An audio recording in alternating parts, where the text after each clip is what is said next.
Live it, breathe it, love it. All sports, double coverage.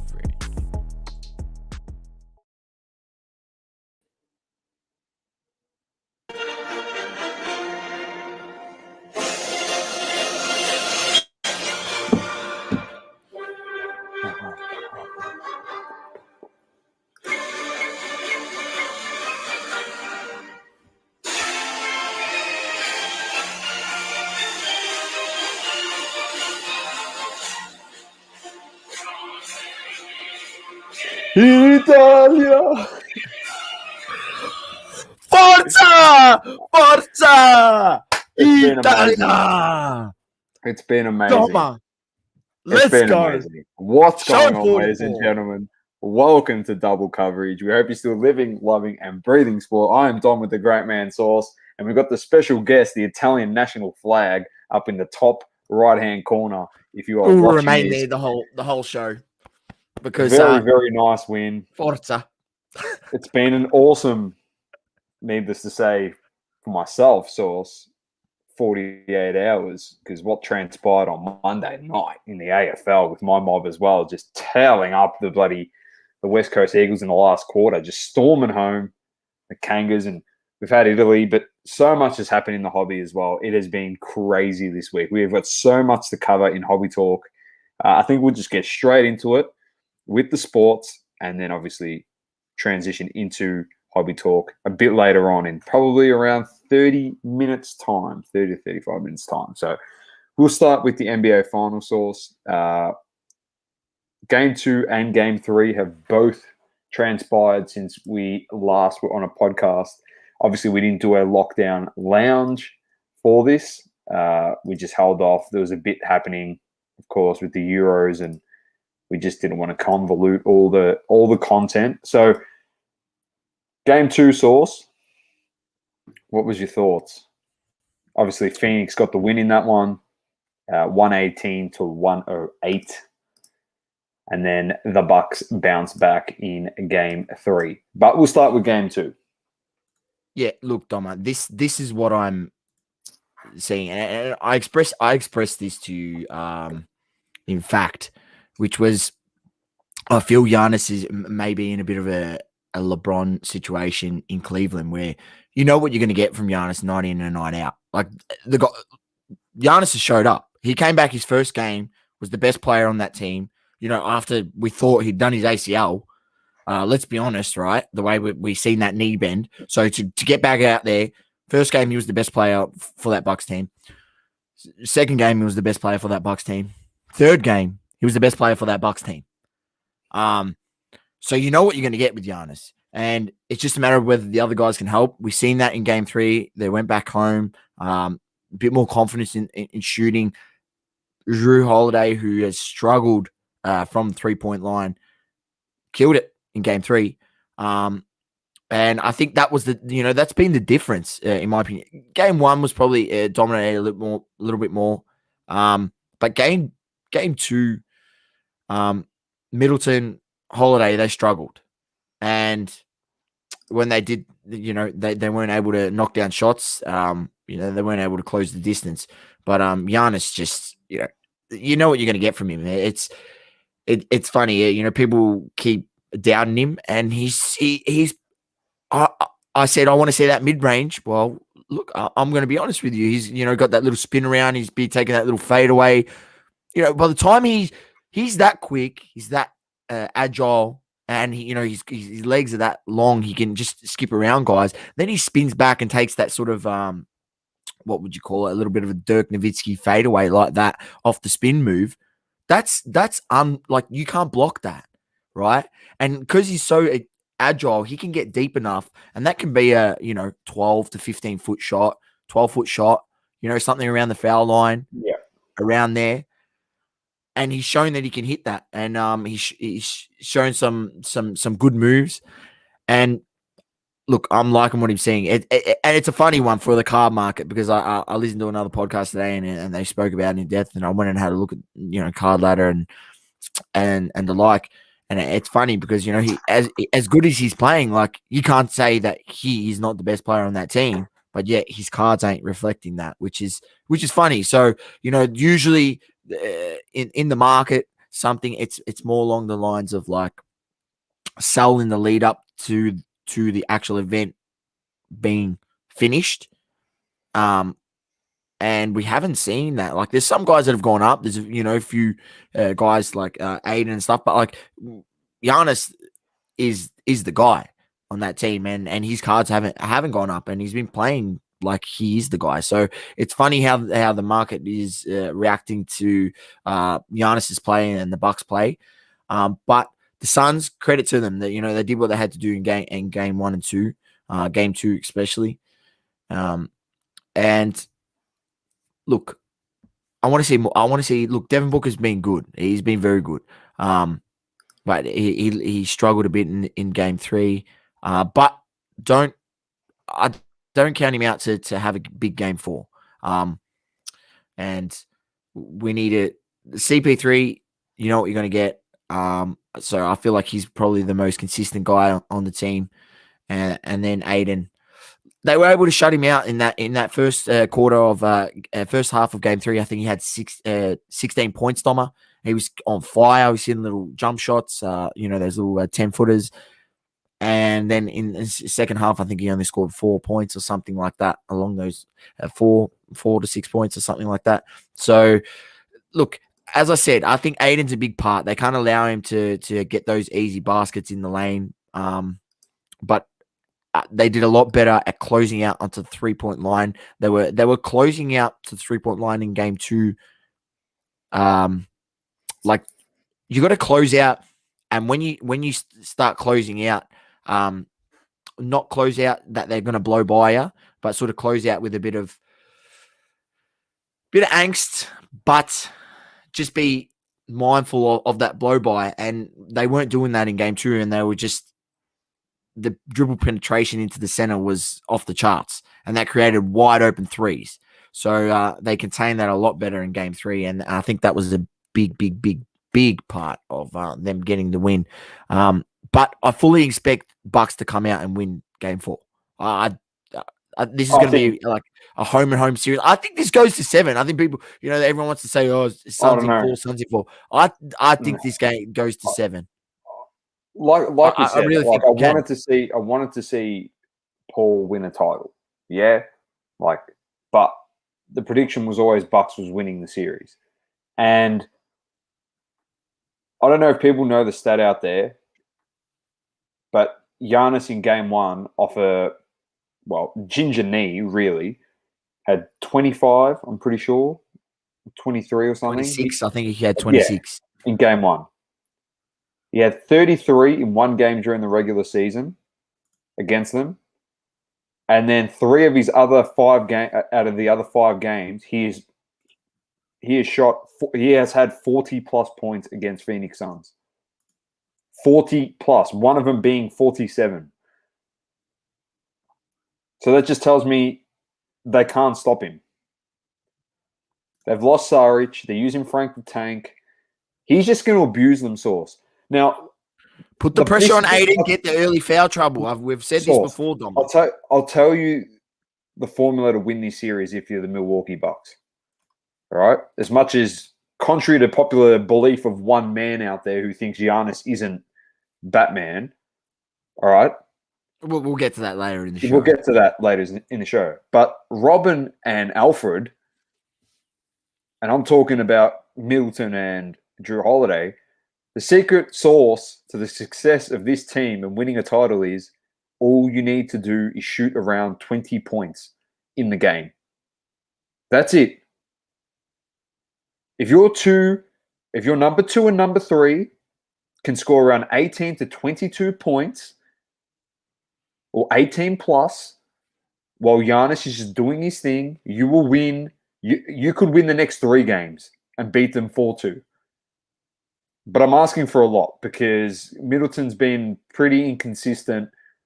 Not to say he dominated in that Brooklyn series, yeah. So credit where credit's due, and he played really well in some of the Atlanta games, yeah. Yep. But he's been pretty inconsistent in some games. Drew Holiday's been on another galaxy in terms of inconsistency. Like, he's been shocking. Yeah. Like, that was a really solid game 3 where he had 21, and he shot the 3 ball at 50%. He shot from the field 57%. Like, that was a solid game for him in the whole entire playoffs. Because Yeah. he struggled. He has struggled. has He's struggled. been very, very bad. The disappointing thing, and I've said this about him, is he's supposed to be a good defender, and there's one of the games Chris CP3 like tore him a new one. He put up 30 something, and like I've nearly had not a triple double, but I think he had 10 assists, close to 10 assists as well. Just gave him a bath. So if you're not making shots, at least lock down CP3. Make it hard for him. Which that's the secret recipe. That's all you have to do. Giannis is going to score at will against this team. Yeah. Barring his injury, his knee comeback game, barring that game, let's take that out of the equation. He has scored 30 plus on this team in the last 4 games he's played on them. He's played against them. 30 plus. If you take out that game, he's averaging almost 40 points per game against the Phoenix Suns. 40 points per game. It's unbelievable. Let's be honest. Like, that is unbelievable. Joel, what's going on, man? Everything's well here. Everything's well. Italy's won. Giannis is going to win the title. It's all happening. So that's my prediction is if they can be more consistent and Giannis keeps doing his thing, they'll win 3 straight. They'll beat them. I think the last team that come back from 2-0 down was, I don't know, I'm not going to make that prediction. I think it might have been Miami. 2-0 down in a series and they beat the Mavs 4-2, D-Wade. But I could be wrong. So don't hold me to that. But it's not impossible. They got the formula now. And like you said, Sauce, those first 2 games, like the first one I understand, I expected them to lose that, Giannis coming back. The second one, though, was just poor shooting from Middleton and Holiday. Or else they'd probably win that game. And they're 2-1 up going into tomorrow, looking to pretty much take it to a closeout game in Game 5. So we said all this in the Brooklyn series, and the same thing's happening kind of in this series again. The difference is Giannis struggled to get the baskets in the Brooklyn series. In this series, he's just destroying them, like properly killing this team. And he's killed them all season by the looks of it. So it's he looks out there. He's like, there was times in Game 3 where he's like, Drew Holiday is dribbling the ball, and he's like looking at Drew Holiday like, give me the ball. Like, what are you doing? Like, just give me the ball. And he gets the ball and he just drives, shimmies to the ring and just spins and lays it up. Right? He knows he's got their number. He knows it. I'm telling you, like when you average that many points, you have that many good games against a team in a year. You see those colors come out, and you see it so often in sport where guys just have unbelievable records against certain teams. And that's Giannis against the Suns. He literally does what he wants. So it's up to the other guys to go out there and play off his good play and make shots. They got to make shots. They don't make shots, they're going to struggle. Don't worry, they are definitely gonna throw everything at Giannis. Expect him to get doubles and triples, like in the paint. So these guys, you're gonna have the perfect opportunity to just sit back there on the arc, or sit at the top of the key for a mid range and just literally take wide open jumpers. Literally, that's what you're gonna get in Game 4. So prediction for tomorrow, Sauce. I'm going Bucks. I'm gonna go Bucks by 8. All right. I'm probably going to go Bucks by 5. But, yeah, tune in for that one tomorrow. All right, let's move on, Sauce. Bit of soccer. First and foremost, the top of this segment, a big congratulations to Azuro Cards and Anthony Collects for the Azuro's Euro podcast series, which featured on Azuro's Instagram and, of course, on our podcast. Network. Thank you so much. You guys were amazing. You had some great guests in there throughout the Euros, and it was very informative and gave some great insight into the soccer market for the hobby as well, which the people listening could have got a lot of takeaways from the knowledge that the boys have. So thank you to both of them, and we wish them all the best. Probably some big things coming up for them also, so stay tuned for them. But Source, the game at hand, and you experienced it live in the epicenter in Melbourne, Lygon Street, in the Piazza. It was unbelievable, Dom. Italy versus England. We'll just have a quick rundown on it. Some thoughts.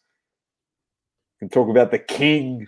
The emotions in the span of 2.5 hours, Dom, the absolute emotions. To the point where I actually missed the first goal because there was technical difficulties down at the Piazza there at Lygon Street. And look, unfortunately, and look, good on them, the Italian community down there. You can follow them on Facebook. There's a page called Lygon Street or Italian Lygon or something like that. And they're talking about already the World Cup. They want to set up proper screens to view and everything, and get permissions from the council to do proper stuff. So hopefully it's bigger and better next year. But I had a whirlwind. I had to leave, had to go down and watch it on my phone, replayed, seen the goal, then cracked the shits because the game kept flickering. So I'm like, I can't handle this. I wanted the atmosphere. But I went down, calmed down, got a coffee, watched the first half, discussed it with a couple of friends. We left. Then we were watching it.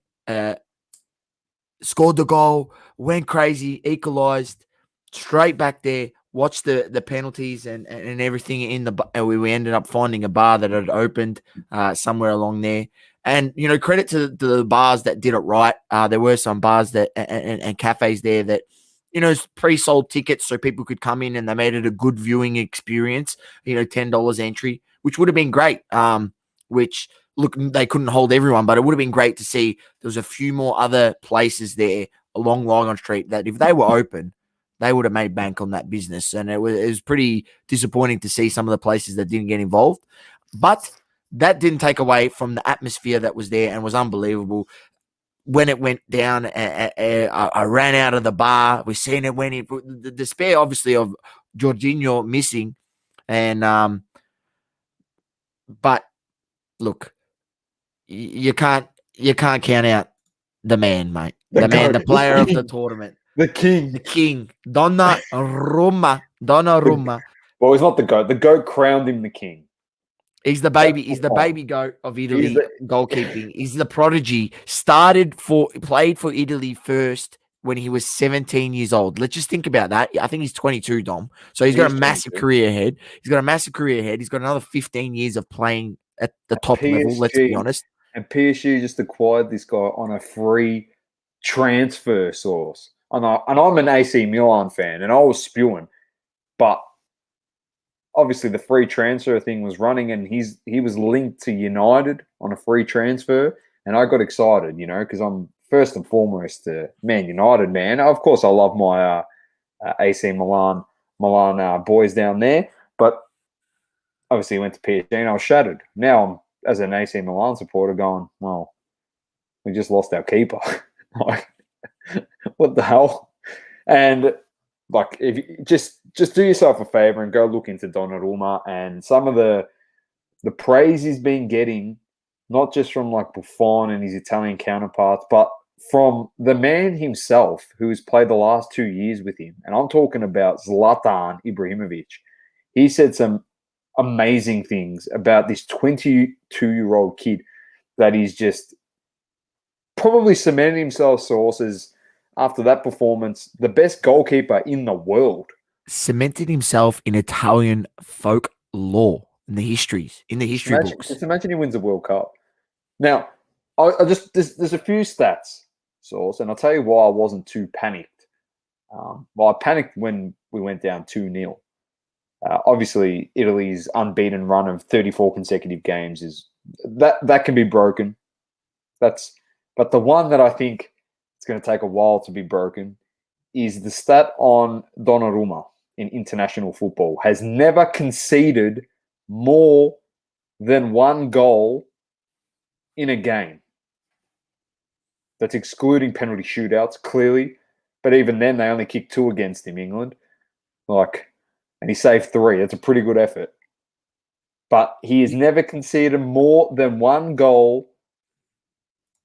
Just keep that in mind. One goal or no goal. That's how it works with this guy as the goalkeeper. It's either a clean sheet or he cops 1 goal. He's nearly 2 meters tall, Doma. He's a monster, mate. He's a machine. He's the king. He's the king. The king of Rome. I don't even think he's Romani, mate, but he's king of Rome, mate. That's the capital. You can just go there, plant his flag in the middle of the Colosseum. I'll tell you what. Him a room in the center of the Colosseum source, like just a throne. He should just go sit there with some of the best viewings on I'll tell you some of the best viewing. There's pages on Facebook that it's like the town, that town's page, right? Like Genova, whatever, Bologna. Yeah. And they all had screens up in the piazzas there, and the live videos when they win, it's unbelievable. Oh, it's the best. It's unbelievable. Like it's very much similar down at Logan Street. It was just there was one point there I was walking through that flare smoke. I couldn't see. I couldn't see 5 meters in front of me. There was that much smoke. It was unbelievable. It was just brilliant, and I was glad to be there and witness it. And then we just chanted in the streets for 2 hours. I left at 9:30. People were chanting in the streets till 2 p.m. plus. That's crazy. Good on them. We're happy, We are Australian, but our heritage growing up wasn't really tied to the Australian national team for soccer because we were no good. So we were always following Italy through our whole entire upbringing. And then obviously when we qualified for the World Cup, we went for Australia. We want to see our country succeed. But when they don't succeed, Italy is the way to go. And why wouldn't we support the Italians, the Azzurri, in a European championship? It was fantastic. Now, commiserations to England. I'm not going to spend time on England. Every single person and pundit out there wants to talk about England. I said it from the beginning. They were overrated anyway. So if you just listen I'll find a way to stuff it up. I said, man. The heartbreak. If you listen to us, the heartbreak wouldn't be so hard on all of you. We said that they were not going to win. They were kissed on the DICK from the beginning. They played all their games at Wembley. So don't give me any excuses. They should have won it. So stop your silking. What did transpire with some of the stuff that was said about some players, we don't get into politics, but we will come out here, both of us, Sauce and I, and condemn that shit. It is ridiculous. It's disgraceful. Those people that made comments like that, wrote comments like that hide behind the keyboard, you should be ashamed of yourself. In saying that, all the best to Rashford, who's going in for shoulder surgery. So we're going to lose him for the start of the EPL season, which is on the 15th of August. And 1 month away, Dom. Literally 1 month, Sauce. But it's all back. Just think about it. The future's bright with Manchester United in the English national team. That's all I'm saying. Maguire, Shaw, Henderson will be keeper. He's taking Pickford's spot. You got Sancho. You got Rashford. You're going to get Greenwood. We'll probably sign Harry Kane. That's all good. The whole team, just put Manchester United out there and you win. As simple as that. So, very good stuff. But Italy, oh, man, so happy. Joel, love the shirt. Thanks, mate. It's actually peeling on the back. The back of it's got massive double coverage. We're kind of shattered about that. Set themselves up for heartbreak. Win one game in the group stages, and it's coming home. Well, a lot of good youth on the England team, 100%. Well, just last thing on the coming home thing, Sport Card Tom summed it up perfectly. And it works for pretty much every country, every single pocket of supporters, whether it's locally or you're supporting an international team. There's always that minor group of people that take it to the extreme and actually believe that's fact. But my word of advice when you talk about stuff like this in sport, full stop, I'll talk about it in the AFL section in a second. But when you give fuel to the opposition team, it's the biggest mistake you can make. The first thing Bonucci said when they won was, "It's coming Rome." So you know what that means? Every player is so aware of all the shit and the bullshit that is getting spun out there. They spend time on social media. They just don't take the time to respond to you. They're so aware of all this stuff. So don't give opposition teams fuel to spur them on, especially when they're down 1-0 and they come out after half time, mate. They need some fuel. They come out and they've gone, is it coming home or coming Rome? You go, and they're just like, Cutsy fun coolly, mate. It's coming Rome, mate. They said, stuff this coming home shit. It's coming Rome. And they came out and they won, and the king was crowned, and that's all that matters. All right? If you don't know what those Italian words mean, put in Google Translator. There it is. All right, Thor. All right, Doma, enough of that. Forza Azzurri. Forza Azzurri. Forza Azzurri, EPL back 1 month from today, essentially, which is great, which will be the next time that soccer is covered on. We'll cover a little bit if there is some major transfers and things like that, but looking forward to it. All right, let's move on. All right, F1, Silverstone this weekend, so the home Grand Prix for Mercedes. Be interested to see what happens there. Obviously, we'll cover this on our podcast next week, but tune in to Off the Grid on Sunday, where we obviously watch the race live. We're always on about 15, 20 minutes pre-race, and then we cover about a quarter to half of the race, and we just talk the sport, talk cards, talk everything. It's just a chilled, relaxing podcast. Might have a different format this weekend, so we'll see. But we'll keep you all posted on that. And then, of course, all the best to Lando Norris. I don't know what happened to him, mate. He got his watch stolen. I don't know if he got assaulted. Just some ridiculous unbelievable scenes out of there. If you've followed any of that, people storming the gates and people, English supporters inside belting other English supporters that were trying to storm through and get in for free, and just mayhem. Just mayhem. Some of the most idiotic stuff. Like, look, 100%. I understand there's passion out there, Doma, but at some point that passion turns into idiocy and you look like an absolute fool. And there's quite a few of those people across that event, which was unfortunate. Very unfortunate, but we hope he's all good. He will be driving this weekend, so all the best to him and his Grand Prix himself as an Englishman. So good luck to Lando. All right, move on to some AFL source. The Pretenders were beaten by the D's 55-86. This is round 17. The Bombers smacked the Crows by 63. Hawthorn was defeated by Freo 108-46. Geelong defeated Carlton 70-44. St Kilda defeated Brisbane in a massive upset 95-63. Gold Coast beat the Giants by a point 65-64. Sydney upset the Dogs in what was a great game of footy, 79-60. Richmond capitulated after being up. I said last week that that was the last line, and this is most done. definitely. They're finished. There goes my. I was watching that game. I was watching that game, and I left a friend of mine's house where I was watching it, and at 3/4 time. And I assumed the game was over. 3/4 time, I think they were up three or four goals.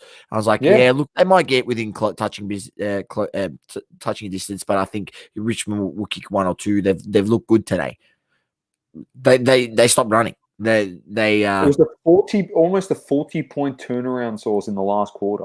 Crazy, absolutely crazy. Just they've lost ridiculous. the plot.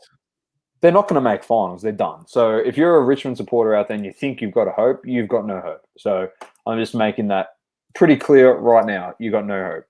And the way you're playing, you've lost 4 straight. You play North Melbourne in there, and you're not beating us. So I'm just saying that. You never beat us. Swans could get into the top 8, quite possibly. They're only 2 games out. Who? Swans? Giants? The Swans. The Swans. They're my smoky pick for the. Oh, you mean top flag. 4? Top 4, you mean? Yeah. Yeah, they're 6th at the moment. They're killing it. And then, North beat West Coast 70-60 over in Perth. I'll tip you. And then guess what happened, Sauce? I told you this from the beginning. What did I say about North Melbourne and finishing last and the wooden spoon? What did I say? Please enlighten me. Do you remember what I said? No, I don't remember. We've never won the spoon in the history of our club, and we never want to win the spoon, so we'll find a way to not finish last.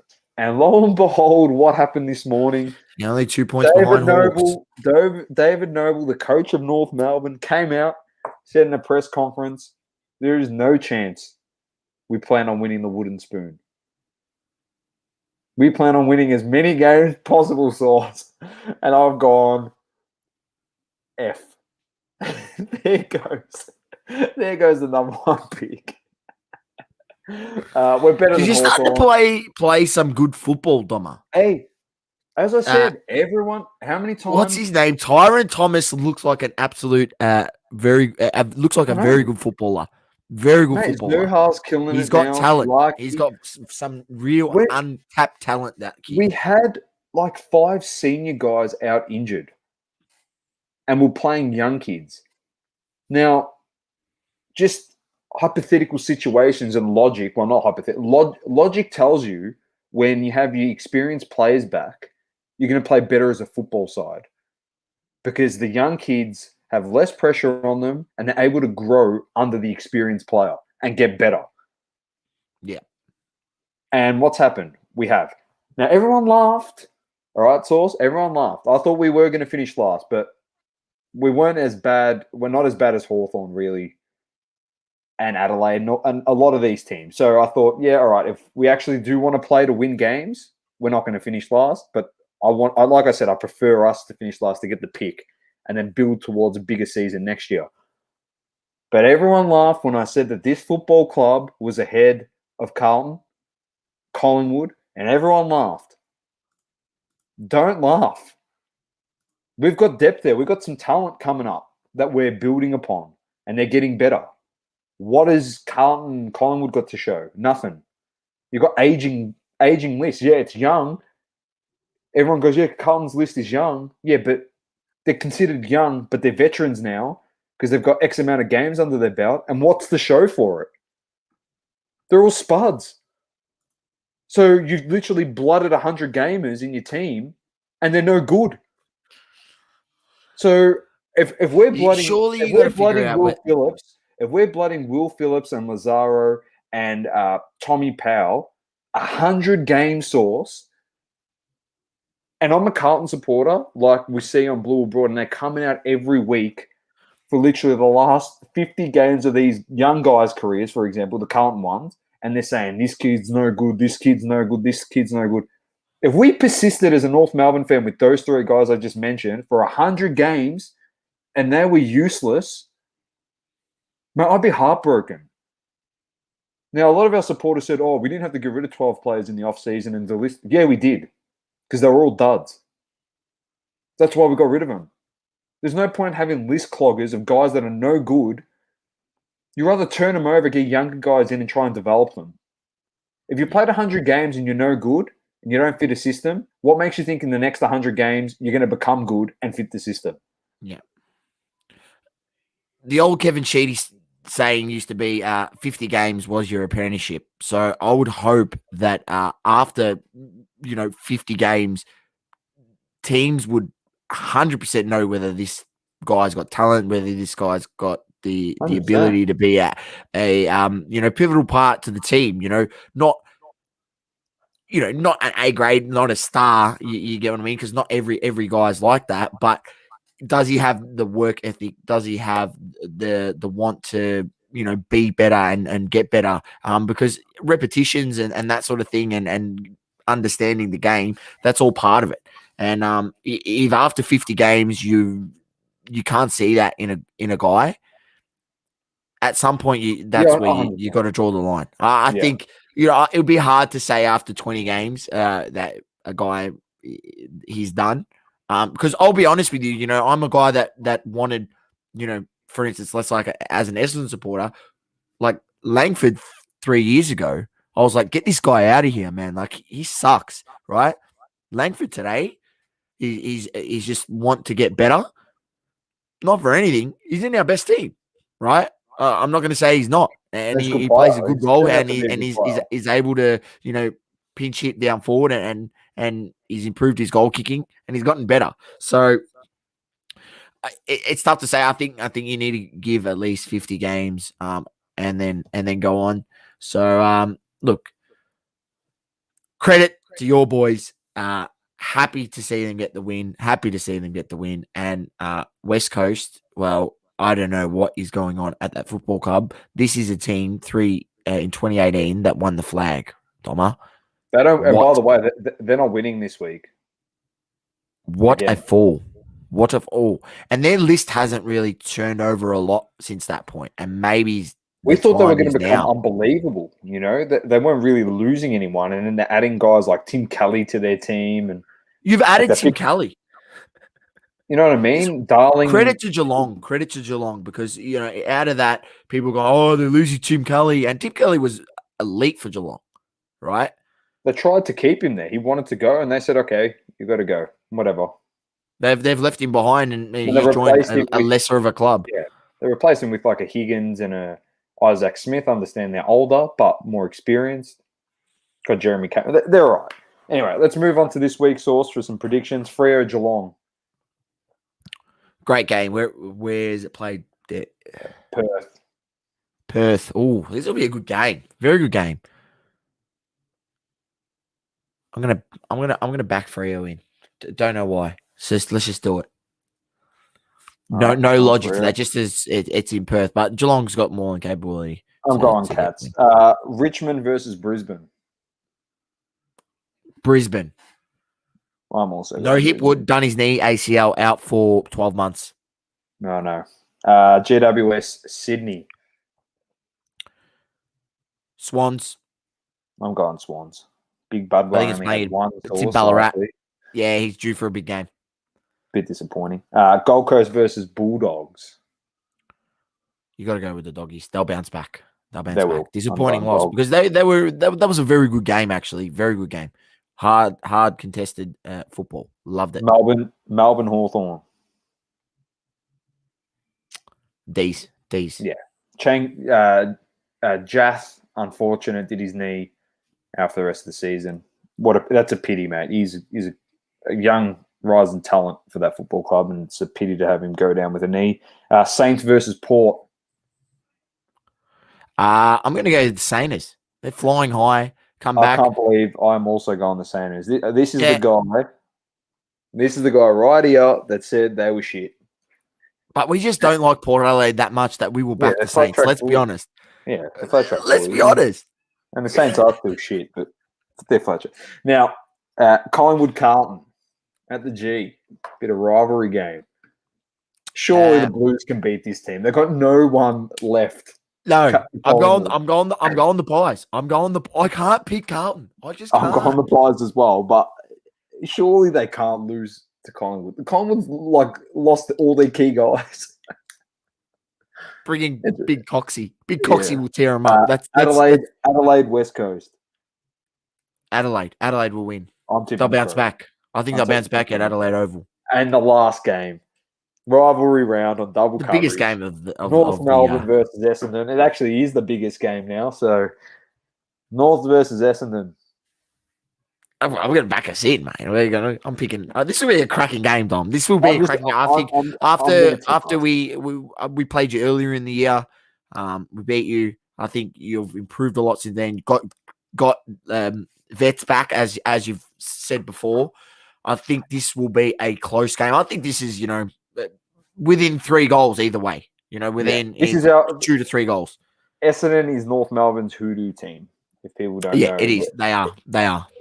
that we That can is never true. come over Essendon, but sometimes we have the number on the Bombers, and they're always ripping games. Always ripping games. Yeah. So more often than not, it's close than a Belton. So yeah, look forward to that one. Bit of 110 rivalry. Sunday. We'll see how we go, mate. We'll see how we go. I don't know if I might be able to get down there. It's coming home. COVID's coming home. We'll be in lockdown by Sunday anyway. There'll be a lockdown lounge. We might just do a lockdown lounge and watch the game together, mate. Watch the game. Stream it. Watch party on YouTube. Yeah, watch party on YouTube. All right, UFC source. Let's move on. Massive card, but didn't end the way we wanted it to end. Yeah, look, disappointing, Dom. Look, massive card, and look, the fights leading up were brilliant. Sean O'Malley, my boy, I'm claiming him. I am claiming Sean O'Malley. I'm claiming him. I've liked him. I like his arrogance. It's something about me, and people don't like him because the way he talks and his arrogance. But he backs it up. He went out there and beat the hell out of Chris Montino. Credit to him. He just kept walking forward. Heart, absolute, heart of a lion. But Sean O'Malley's hands, he's that quick. He was dribbling, bro. He was doing crossovers and fadeaways and then still punching him in the face. Yes. Just crazy stuff. And I love the arrogance. But, credit to Chris Montino, but Sean O'Malley got the stoppage in the 3rd round. Anyone, if you Google Chris Montino, post O'Malley fight image, just have a look at his face. That's all I got to say. Just have a look at his. Quick one before we move on to the next one. But O'Malley, surely he's in line for a title bout somewhere. Where is he on the rankings? I'd love to know this. Because I understand he got injured. Yeah. So he called out a whole bunch of guys. And I'm not 100% sure where he is on the rankings, but I'll find out now. But he was calling for a guy definitely in the top 10. So let's see if he can get someone there. I mean, he's not even O'Malley. He's not even in terms of bantamweight. He's not even, because that's the division he fights in. He's not even in the top 15, right? So he wants someone in that top 15. He wants someone in there. He doesn't care. He just wants anyone. Yeah. So he can prove himself and he can potentially, jump into the rankings. So that's what he wants. Look, there's a few guys obviously still definitely in front of him for him to get there because he still is quite a young fighter to the UFC. But, other than the fight, you got to remember, other than the fight where he broke his foot, he's undefeated in professional MMA. I know. So it's pretty good. Anyway, women bantamweight division, Doma. Look, let's hope he gets his shot. He called out a shitload of guys. So let's hope Dana was listening and gives. Well, he deserves it. Let's be honest. Dana's definitely listening because he's an excitement machine. He is. Conor McGregor. Talk shit, he's got backs it up. Yes, he's got that about him. That's what I'm saying. That's why I like him. He's got that arrogance. All right, women bantamweight. Irene Aldana defeated Yana Kuznitsiava, I think. That butchered that as usual. KO in the 1st round. Then, Doma, we had heavyweight. We had our boy Tai Bam Bam Tuivasa with the knockout and doing the shoeies after. And if anyone's seen on the way out, he was doing shoeies off random people. The guy's crazy. No way am I walking up to someone and say, pour a beer in your shoe and I'll drink it. Anyway. The guy, one of the guys, you got to, if you can find a clip on YouTube, if I can find something, I'll put something together and put it up as a reel on IG. But there was a guy as he's walking out, he's poured the beer in and he's grabbing it and he's pouring the beer in. And as he's looked away, he's thrown the cup and grabbed some chili sauce and squeezed a whole bunch of chili sauce in the shoe. And Bam Bam didn't see it. And he's just nicked it down and he's got all chili sauce with beer. Oh my God. Out of the shoey. It was unbelievable. It was the best. I was in tears. That was unbelievable. But crazy fight. Anyone who hasn't seen that, knocked him out in the first round, Donna. knocked him out in the first round. And it went Yeah, back and forth. This is what I mean about heavyweights. It went back and forth. Greg Hardy looked like he'd actually stung Tuivasa, and Tuivasa looked a bit wobbly. And sure enough, you got to be careful in the heavyweights because they don't go down that easy. Greg Hardy got a bit excited. He went in there, rushed in there, and he paid for it because, Bam Bam was able to dodge one and then throw that left hammer that he has got and knocked him out with one punch. He got a few punches on the ground, but he knocked him with that left hand, and he was done. You seen him when he fall down, his hands were in the air, like he's like gone. That's how you know he's gone. Seen it so many times. So that was a brilliant fight. Then we had the welterweight. This was probably the fight of the fight of the night in terms of went the distance. It was good fighting. Gilbert Burns defeated Stephen Wonderboy Thompson, 3rd round decision. I just think Gilbert Burns he did more. He was going forward. He was able to put more hits on Stephen Thompson. That's why he got the win in the end. Thompson wasn't active enough, in my opinion. A bit disappointing from Wonderboy because we know what a fighter he is. But credit to Burns. And then obviously the main event where Poirier got the win, got the stoppage after Conor broke his foot. And people are going to say, "Oh, it's a freak accident. He stepped back." Look, Conor isn't known to throw it. Since when in any fight is Conor known to throw that many kicks early on in a fight or that many kicks like that ever? How many he was throwing early in that fight. And he got some checked and that weakened up that bone there. And when he went to go step back, it just gave way. Right? I think there was more to it than just say a freak's accident. But look, I don't know what's going to happen there. I don't really know. I said after it, I was like, McGregor. You know what, McGregor? I think he's got an ego, so I think he'll be back to fight again. But honestly, he probably should just fight one of the Paul brothers and make $100 million. Let's be honest. Don't say that shit. He should at this point. But he's going to come back because he's got a lot of pride about him. And look, Poirier was beating his ass in that first round. I'm going to say, Poirier was beating his ass. Had him. So, look, we don't know. We don't know if they fight again. Who knows? Do you think Conor has to go down a weight class? No, he's always fought at lightweight. So, no, he fought at less than lightweight. He has fought at, yes, he has fought at the welterweight. Before. Do you think he should go back down? I think he was champion in welterweight and lightweight. Yeah, he was. You are correct. He was double champ. He built up his notoriety coming up through the welterweight. Do you think that's where he fights his best? Because he packs a punch and he's chinny.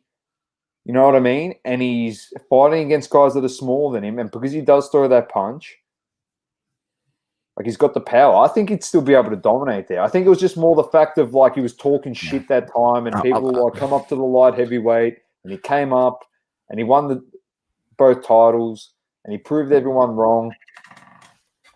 But from that proving everyone wrong, he stuck into the lightweight, and I know he wanted to make inroads there, and he hasn't won a fight since. Donald Cerrone doesn't count. Don't give me that shit. That doesn't count. Donald Cerrone doesn't count. No, he hasn't beaten anyone since. Khabib destroyed him. If we thought Poirier destroyed him in the last 2 fights, Khabib made an example of him. Poirier did destroy him. He knocked him out, bro. Yeah, I don't know care what you say. No, he did. But Poirier's getting the title shot. It'll be him versus Charles Oliveira next. That'd be good. In that lightweight. That will be a great fight. I think Poirier. Look, I believe. It's funny. The universe works in funny ways, Doma, and I feel like Poirier is gonna win that fight. He's in some form. This is a guy he's in form. He does a lot of very, very, very good things for charity and raises money for unbelievable causes. And he's just a good guy, all round dude in terms of the way he just conducts himself. He was going to walk away from the sport before that Conor McGregor ticket landed in his lap. He had thoughts of walking away from the sport. He was over it. He lost his passion. and the spark came back. He beat McGregor, and since then it's just been, oh yeah, I can do this. Like that self doubt's gone, and not for anything, he fights Oliveira, and I'm with you, Sauce. I think he wins, so he becomes the champ. I can't wait to see that fight. I It's going to be really can't. amazing. It'll It's be going amazing. to be a great fight. But quick mention: if he does move down to welterweight, Connor, I'll tell you right now, he ain't getting near my boy, Kamaru Usman. He will beat Oh, the hell that's out of him. right. The snooze is there. But Captain He will Snooze is no more. He he will will kill him. beat the hell out of him. All right. All right. This weekend there is another fight night, UFC fight night, Machev versus Moises in the lightweight division. That's the main event. I'll run through the main card. Featherweight division, Gabriel Benitez versus Billy Quantello. Middleweight division, Rodolfo Vieira versus Dustin Stolfus. No, I reckon that was pretty good. That was actually good pronunciation. I'm happy with that one. I thought I was going to butcher it. Lightweight. I surprise myself sometimes, though. Lightweight division, Jeremy Stevens against Matuso Gamrot. And then the women bantamweight, you have Marion Renault versus Misha Tate. And lightweight, which is the main event, Islam Makhachev versus Thiago Moises. And Makhachev will beat the hell out of him. He's out of that Dagestani dojo. He's out of that Dagestani factory that just produces some of the most unbelievable MMA talent that the UFC. Is that the one that has ever Khabib's in seen. his corner? Yeah. Oh, yeah, That's the yeah. guy. He's not losing. That's I the know guy. you're talking about. That guy's a machine. Yeah, he's a machine. Right. I think he dominates this fight. And No, the gets bell win. should ring. The bell should ring, and his opponent should literally go on one knee and tap the ground and just forfeit immediately. He's got a lot of Khabib about him. And he's even said, like, he's known is wrestling and grappling and everything. Only now he's learning how to strike. And in the last fight, he showed that. He showed his striking. He did. So, think about how much better he can get, right? This guy's So scary. this is going to be a good fight. I will definitely tune into that because I think Makhachev is going to be one guy to definitely watch in that lightweight division who's going to up and coming.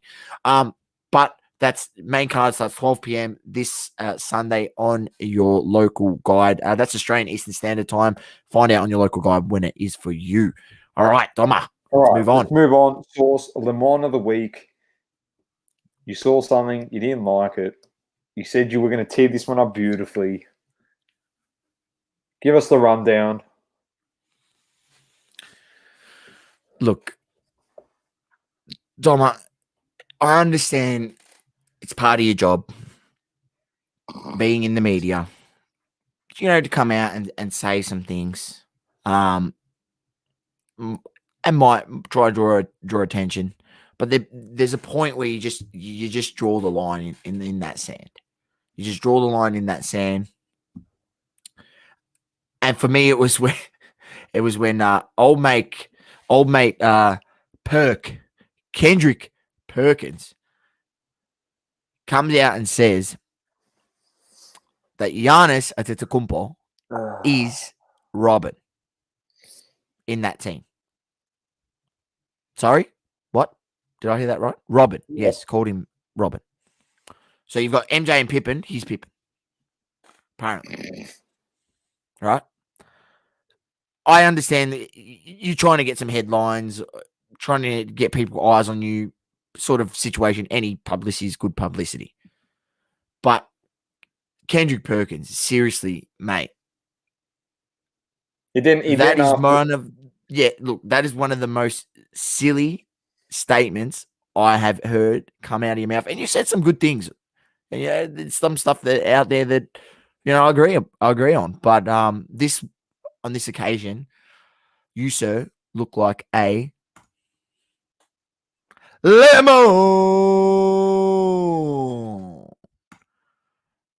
Thoughts, Doma? Thoughts? Speak to me. In the great words of Kendrick Perkins, this is all I'm going to say on it, Source. All right? Giannis ain't no Robin. He's the Batman. You're a Lamont. Carry on. As he likes to say at the end of it, carry on. Yeah, you're a Lamont. Carry on. See you, Perk. Lemon. carry on, kiss my ass. That's what you can do. Jeez. Carry on. Jeez. Lemon. All right, let's get into hobby talk. We've got some blockchain news source. It's good. I shared it in our story on Instagram, so then people could check it out because I didn't want them to miss out. Because there was a drop today, and there was a drop on Monday. So 2 of the 3 NFT packs have sold out, and the last one left is just the silvers pack, which drops on Friday. Yeah, Friday. So base pack was on Monday. High voltage dropped today. High voltage looked pretty cool. It's on the Knights Lance, if anyone is interested in looking at it. And then the silver prism packs drop Thursday 10 a.m., which is Friday here. So if you're keen for them, have a look at it. There's rumors on the street that Panini could potentially be partnering up with a crypto. Showed me this today. Crypto token run by Aaron Rodriguez. Slam. Crypto token. Looking at it right now. I'm just saying, you know, they get into the NFT sticker space. If they partner up, it'll be worth $3 billion Panini. So I'm just saying, everyone that laughed at these packs, it's going to be something. That's it there. Eventually. Slam token, the most user-centric token, Amazon of BSC. So it runs on the BSC token, the BSC chain, which I believe is the Binance Smart Chain. Yeah, I believe it is. And you can go here and read the white paper, what it's all about. Invest by Slam. What's it already being used for? It can be used for casinos and utility. Anyone out there who's not aware, but the online crypto casino realm is about $1 billion plus business a year, probably more. I think that was the number I read. It might even be more than that. So look, I don't know much about it. I'm not going to say go buy Slam token. Off some rumors, it's probably the worst thing you could do. You probably go have a look at the chart, and it's probably gone up because there's rumors, and some people have gone, yeah, I'm going to go buy and be an early adopter. You got to buy it on Binance, I think. Yeah, it might be on their It's actually worth nothing. So if you do buy it, who really gives a shit? You come out ahead. Yeah, it's right down the bottom. Look, do your research on it. I'm not saying, but there was murmurs that they were potentially partnering up with this Slam token, and what they could do with that potentially. Who knows? I do think they have a lot more to evolve around, and get better at for their NFT cards or NFT art or whatever you want to call it. So look, I'm yet to see. I see some of its potential, but the true form of owning an NFT means you can store it in your own personal wallet, and your own personal wallet can be a wallet that can be removed from digital, and it can actually just be taken off onto a ledger or a USB type device that's created specifically to store NFTs and other cryptos. So, if you can't do that with it, and it's all sort of on the platform, and that's the thing about Top Shot. Like Top Shot's same like that. I just hope they don't do that. If you buy that NFT, you own that NFT, you truly do own it. So, and you can do whatever the hell you want with it. And if you want to remove it from existence, and the only time people will see it will be, if you try sell it on OpenSea or one of these marketplaces or something like that, or whether it be that, Panini ends up having their own NFT marketplace, I think that would be the smartest idea, in my opinion, because, then they'd be able to make money off transactions, which, who knows, they might write that into the smart contract that when it does get transacted, they do make a cut, which probably is what they're doing, in my opinion, if they do go down that road. So, look, interesting, Doma, interesting space to watch. Most definitely. These companies don't go pumping this money into this sort of stuff without sort of some sort of inkling to where the market is at on NFTs and their potential and doing their research. And that's probably why you haven't seen, Panini know they got their bread and butter. And then if they know if they can get the NFT side somewhat correct, it's game over. Will we ever see another company with the license to basketball ever again? Probably not. I don't know. It depends on how the NBA goes. If they get NFTs right, they might just have that much money they can just outbid everyone and buy the license. It's true. To that and football. It's very true. Look, interesting. Definitely watch it. And please, as we always say, the motto of the show, and we'll touch on it in a bit later, do your research. 100%. Do your research. All right, Sauce. With the bloody motorcade at the MLB All-Star Weekend,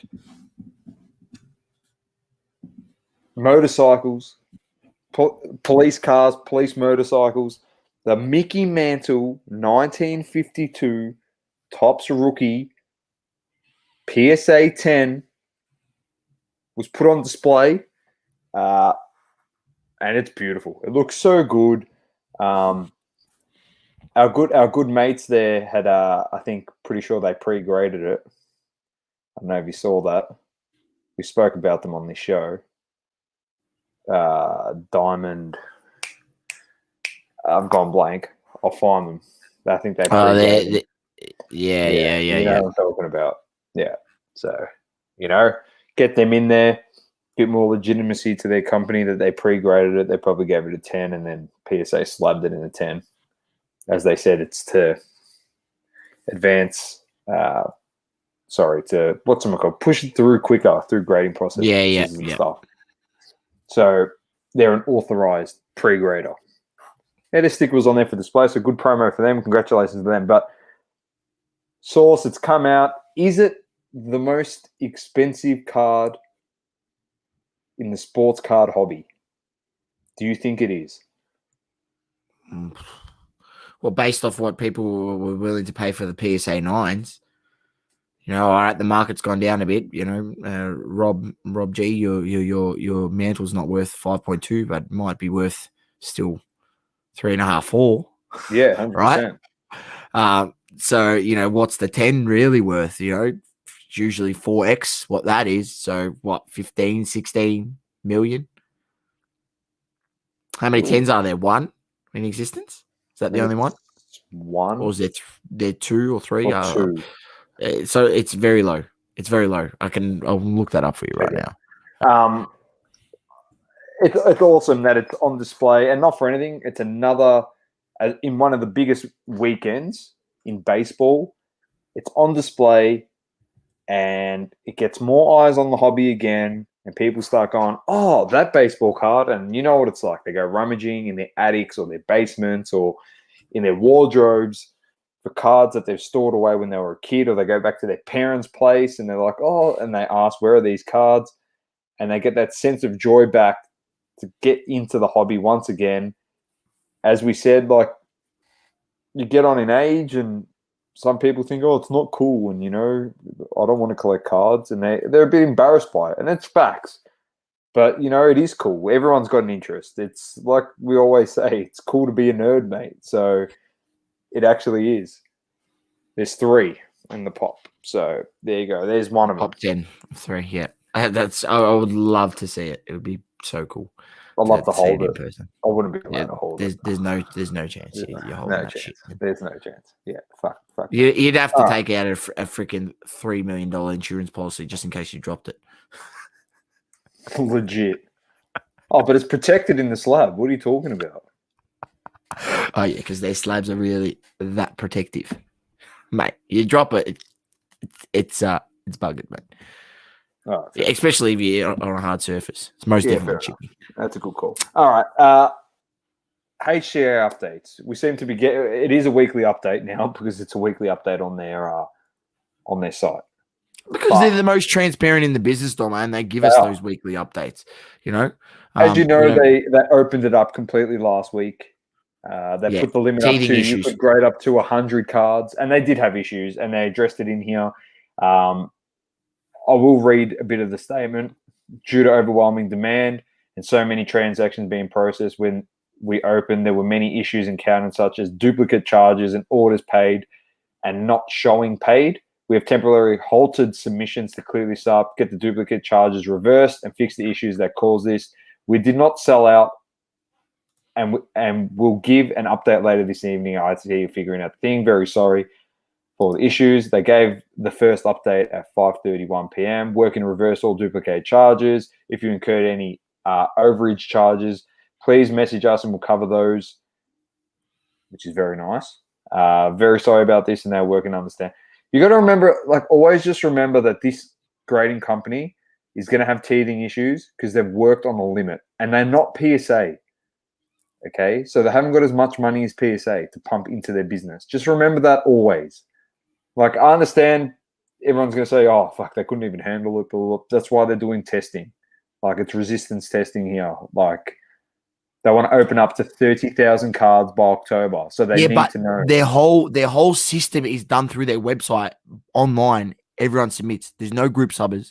There's no in-between people that makes the process easier for PSA. Yeah. It's straight directly in there. So they got to get these things technically correct. Their website is leaps and bounds above what PSA's website can do. You could submit cards on PSA, but a lot of people use group subbers, man. No one's doing the cards directly really to them as much. There are people out there, I'm not going to say there isn't. There's a shitload of them, but a lot of people are using group subbers, especially here in Australia. It's just not feasible to do it any other way. 100%. The orders that were never converted to sold, everything's been refunded. They're going to reopen submissions again when they're 100% certain the issues are fixed. I'm going to have to get my cards ready. I've got a few there that I want to get graded, so I'm going to have to pick a few and send them off, Doma. They've also, bloody oath, they also gave a rundown on where to go to find the form, to obviously get their money compensated to themselves for the mistake. Then they explain why they're doing their stress test this week. We increased the number of submissions to 99 just because with coding, we may need to go back, and instead of wiping out coding, we just increase a large number that no one will hit. We increased the number of cards per submission to 100 from 9 as well. We want to gauge your capacity limits before we start discussing options with the group subbers that are reaching out to us. So they're coming. I've been clear from the beginning that I like to remain strictly open to the public, but there are a few advantages for us allowing group submissions. So after tonight's submission, we'll be able to reassess where we stand and which direction we want to move. We'll be increasing from 15,000 cards to over 30,000 cards weekly by the end of October.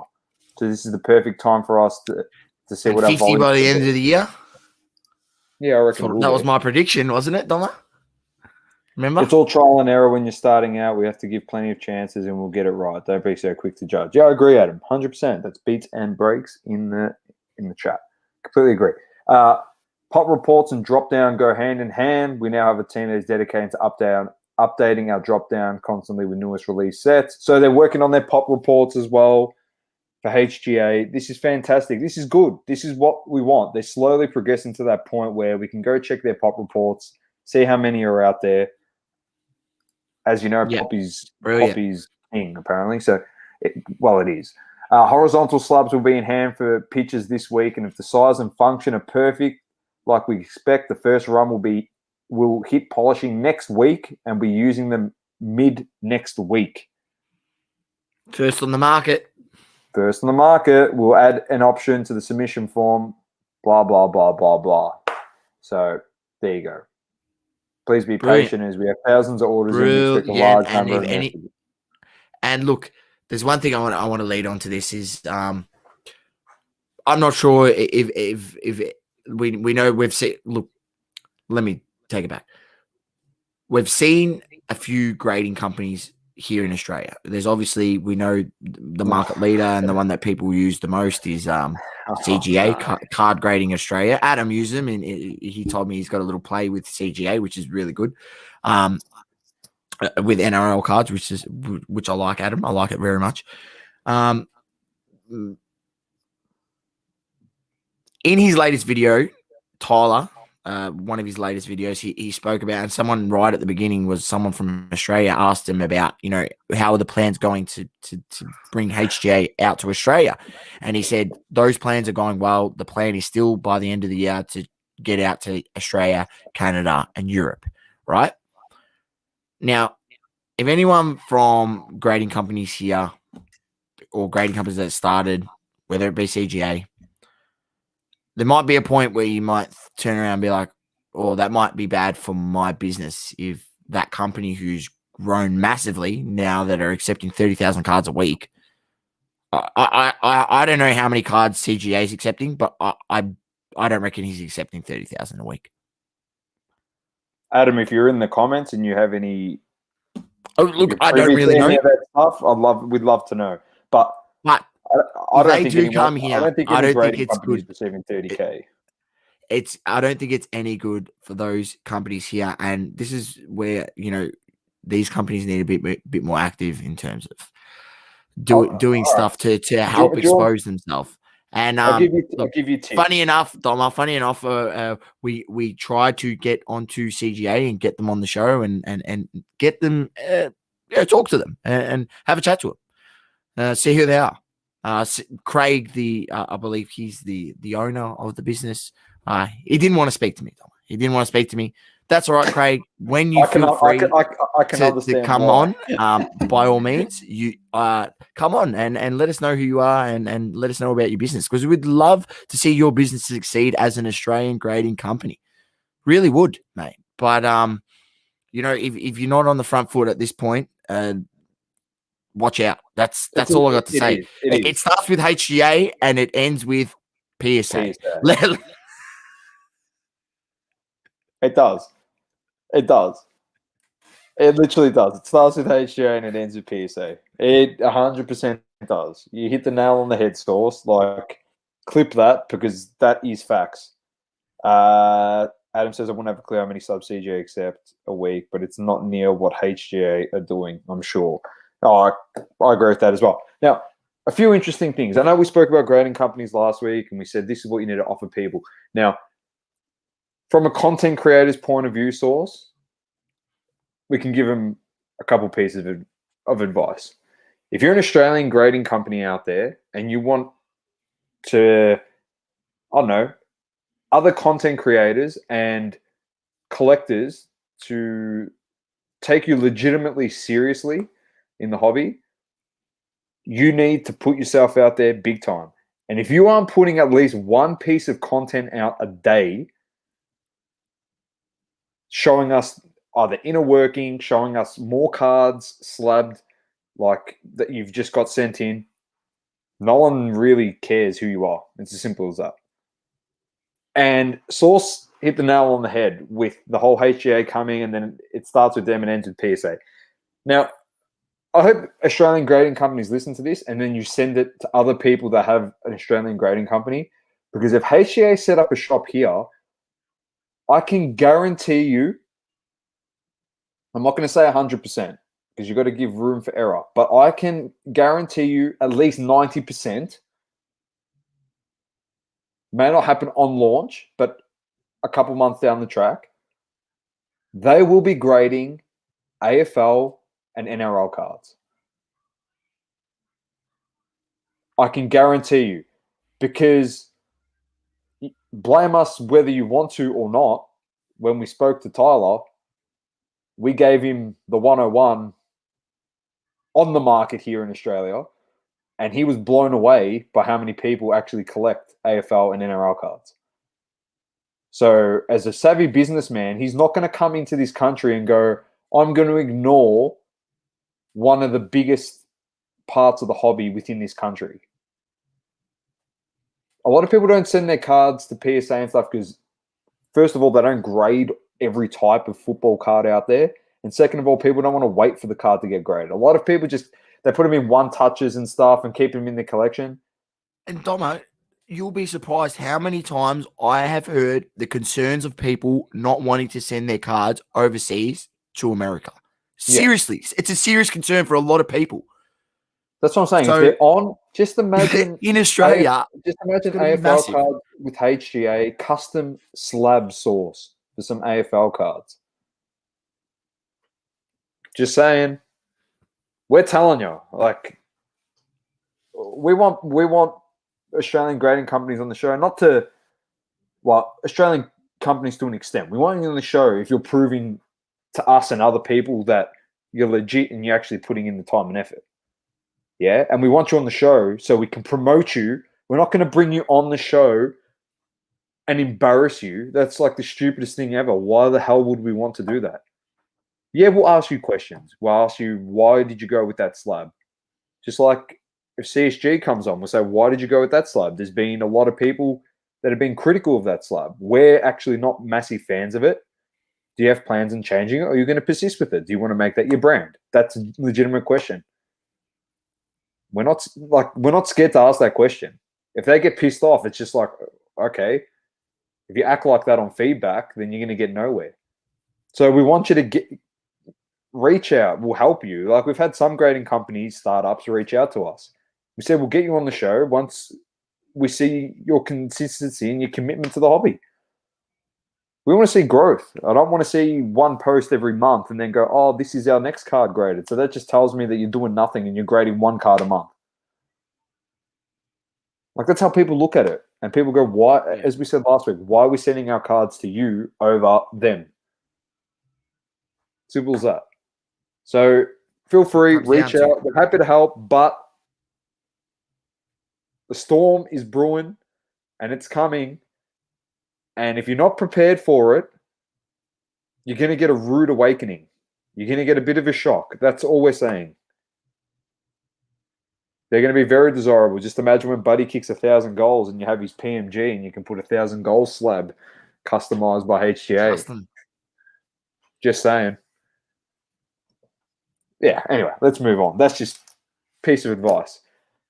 That's a HGA update, weekly update with some advice. And we haven't finished on grading because there's some news source within the fortress of PSA at the 41st National in Chicago on July 28th to August. Thanks, Card Talk Pod, as well, for posting this. So we're just reading this. You can check this out on Card Talk Pod's page if you want to see it.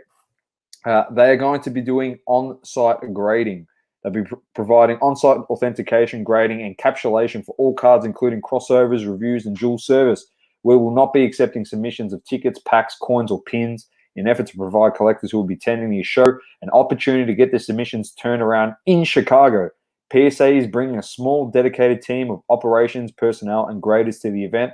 Please note that PSA is requiring collectors to use the online submission center to place their orders prior to the visiting booth. PSA no longer accepts carbon copy submission forms. Computers and printers will be available at the booth. Please also take note that PSA will not be accepting drop-off submissions for any take-home service levels.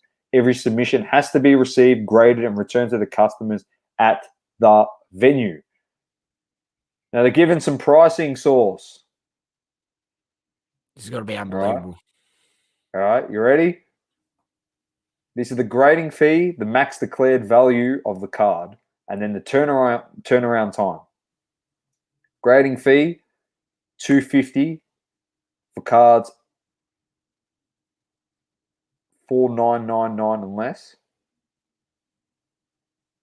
That's $4,999. Turnaround time is the end of the show. Grading fee $600 is 9,999 declared value, max declared value. That's end of the day.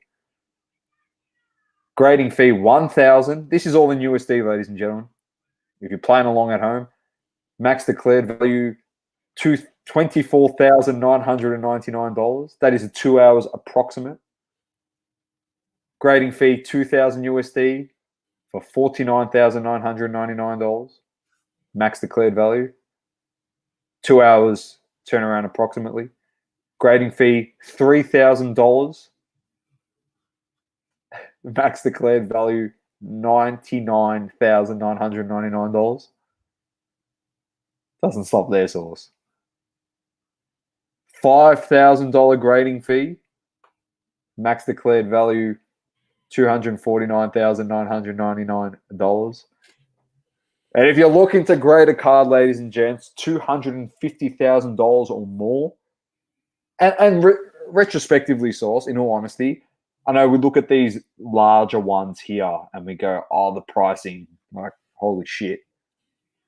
Like, that's a lot for a card up to that value. If you went out and you could afford to buy a $250,000 card, you can afford fucking $5,000 to grade it. Yeah. Simple as that. Yeah. So the final one for any cards over $250,000, it is a $10,000 USD grading fee. That works out to you be get it back in 3 minutes. 2 hours. From 1,000 to 10,000. That's bullshit. It's a 2 hour. It should at least be 15 minutes. 15 minutes max. But it's good. That's They come in there, and what that tells me, PSA does not want to see any shit base cards getting subbed.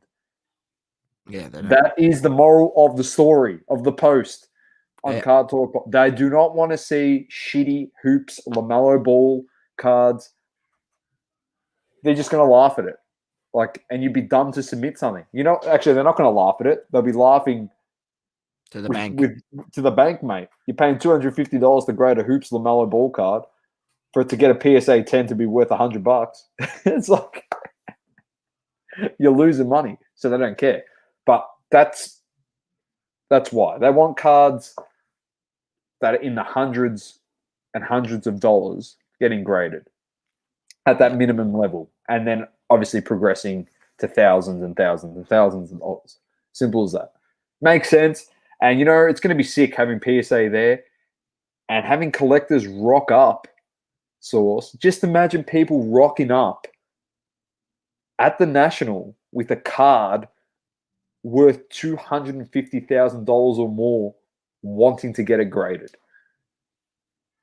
Just imagine that. Grading that card and then doing a deal with someone on the side once it gets encapsulated and graded.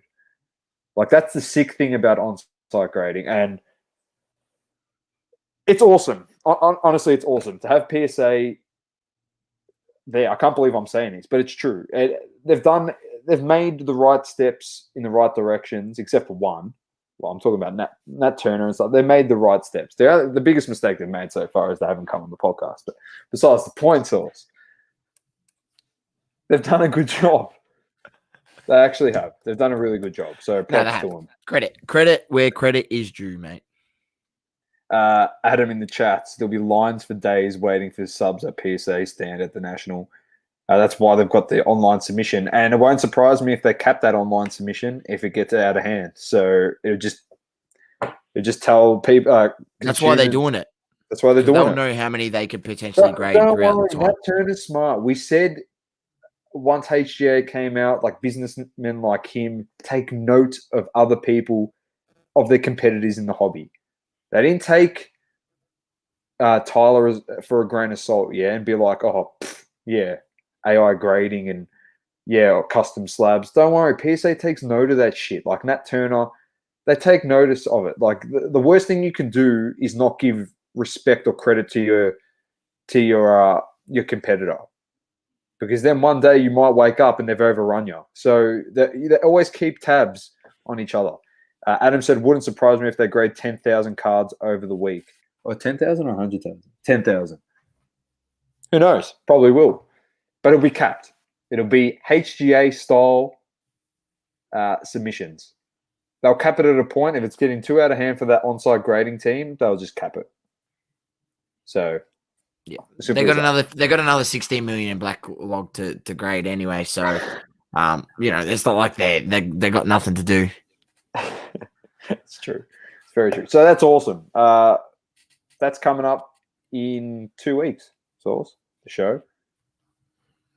That's massive for people over in the States. Our friends over there, we're super excited for you. The dream for Source and I is obviously to get down to one at some stage. In the future, who knows when it's going to be. If we're in lockdown source, we might have to do a lockdown lounge and see if we can get a hold of Cage or Hoj, someone, Lou, Tyler, whoever, if they want to come on and give us a bit of a tour around. I think that'd be a nice, It'd be unreal. I don't even think the cellular data would be working in there. There'd be that many people in that room. Yeah, I know. Well, we can always try, mate. We can always try. We'll ask him. I think Cage would be very, very accommodating. Same with Lou and Chris. So we can always try. We'll see what happens with that. Now, the last thing, Sauce. I don't know if you're going to spend 20 minutes on this, 5 minutes on this, an hour on this. There's some things this could go off, mate. This could go on. This could go on forever. This could get out of hand. Yeah. Look, Look, I'll just say the backstory and how I sort of come up with this, and it just brings it back to what we always talk about on this show. So I'll run it through. Had an interaction with someone from another podcast who does another hobby podcast, much bigger than ours. Let's be honest. No comment. Right? No comment. But look, I'm not saying this isn't a dig at him. No, it's not a dig at him at all. Right? But he was talking about if anyone caught on Whatnot. We've talked about Whatnot, and what it is, and what you can do on there. Sasha T, everyone knows who Sasha T. If you're across hobby content, is obviously does some of the most killer content out there, and if you follow him on YouTube and whatnot, and the pun, fuck. He had a stream on the Whatnot app, and he was selling like just junk slabs, right? And people were paying overs. And this is something that I warned you people about. And what I noticed was, just me observing it was, the price people were paying in the moment to winning that auction, that minute auction. And it seemed as though people were willing to pay more. And this person said, "Oh, that's so wrong of Sasha to go out there and sell these slabs, and people are overpaying for it. He should protect those people and not let them pay that much for it." It's essentially saying this is along those lines, not 100% the words, but essentially saying that's wrong what he's doing. He shouldn't be pumping up these slabs and using his celebrity status in the hobby to get people to pay more for these slabs that aren't worth that much. And I was like, hang on. It's not just Sasha T that's doing that on Whatnot. You go on there, anyone's there. I've seen a freaking PSA 9 John Moran hoops go for $67.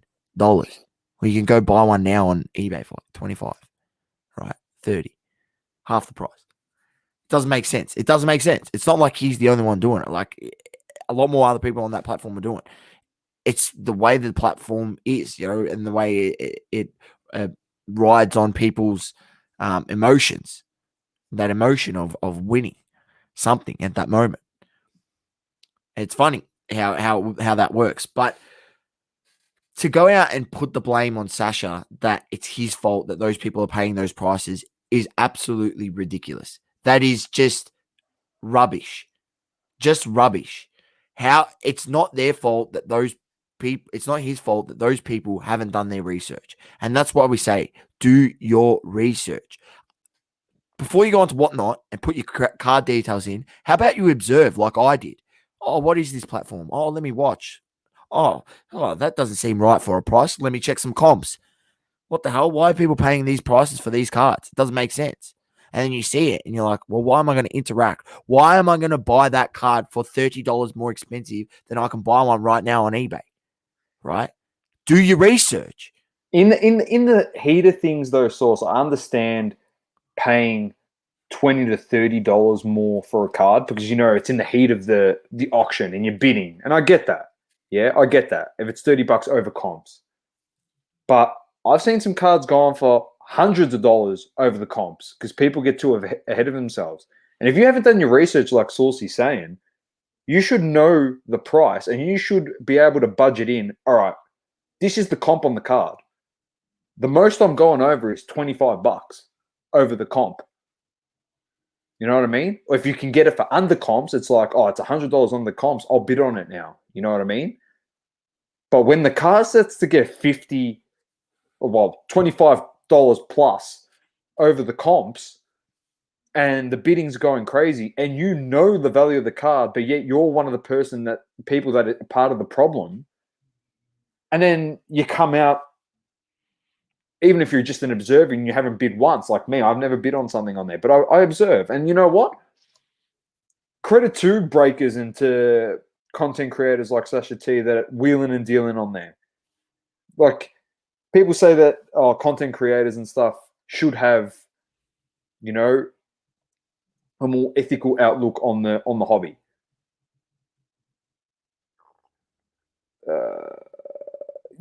I'm just reading Adam's message, sorry. Paying for clout on Sasha T's Whatnot is a testament to the content he puts out and how big he has become. That's correct. Like, Whatnot want him on there. Helps promote their brand. They're not stupid. And if you're paying that, don't blame Sasha and be like, oh, it's unethical because he sold it for this price. He's put the card up there. Once the card's up there, wherever it gets to, it's not his problem. He's not going to stop it and be like, oh, you know what? That's it. We've got to stop it here. What are you talking about? Does the eBay auction stop, or does it stop when the last bid's entered? There you go. The highest bid, right? So the Whatnot platform adds an extra 10 seconds when you bid in the last moments, and it keeps going until someone pretty much taps out. Till someone taps out. So it just brings it back to, like, don't go out there and expect, people in the hobby to have your personal best interests, like, in hand. At the end of the day, people are wheeling and dealing. If this card's market value is 25 and I can sell it for 35 and you're willing to pay 35, I'm not going to turn around and be like, no, it's actually 25, bro. Like, just take it for 25. And you're like, no, I'm happy to pay 35. No, 35, good, sweet, done. You're going to take the extra $10 because at the end of the day, that's $10 that you could turn around and say, for instance, if you made that deal at a show or whatever, you could turn around and go buy another card. You could go to turn around and buy a pack, right? And use that money again. You could use that money to buy a Big Mac meal. Freaking, I don't know, right? But everyone's going to, no one is going to, unless you're, for instance, people have been kind, had kind gestures to me and supported me. So, when I've had stuff that I think that they might like, or I've bought lots of cards, like literally like a whole lot, and I like see some cards and I'm like, oh, I reckon he collects this guy. I reckon he'll like this. And I send him a phone. I'm like, oh, do you want this? And he goes, how much? I said, nothing, man. Like, you can have it, right? Like, I don't care. Like, you've supported me. So I'm more than happy to give you these cards as a gift to show you, appreciation. So look, just do your research, man. And it just baffled me that he's trying to blame Sasha T. Like, it's credit that Sasha puts out that consistent content that he's built, as Adam said, built himself to that point. And we hope to get him on the show and we can ask him these questions and talk about these matters. That's literally the plan. We actually are looking to get him on the show. We have a direct connection to one of his mates. So, and it could potentially happen. And it'd be awesome if it does, because I'm not just going to sit here as a content creator and just ask him questions just about cards. Like, we both want to know what his thoughts are on his brand and what his thought process was on developing that brand and how he obviously has created his relationships with Burbank Cards. And you know what I mean? Like, there's a lot to unpack in that interview, a lot. And outside of business in that interview, it'll also be just a laid-back chat on cards and his thoughts on what he sees and trends and, asking him stuff like this about Whatnot. All right, is this good on him for commanding a premium on his brand? And I understand it's got to do with cards, but like, is that no different to freaking Kanye West putting his name, a Yeezy, on a shoe and then charging $350 for the shoe, right? Yeezy, his brand, done.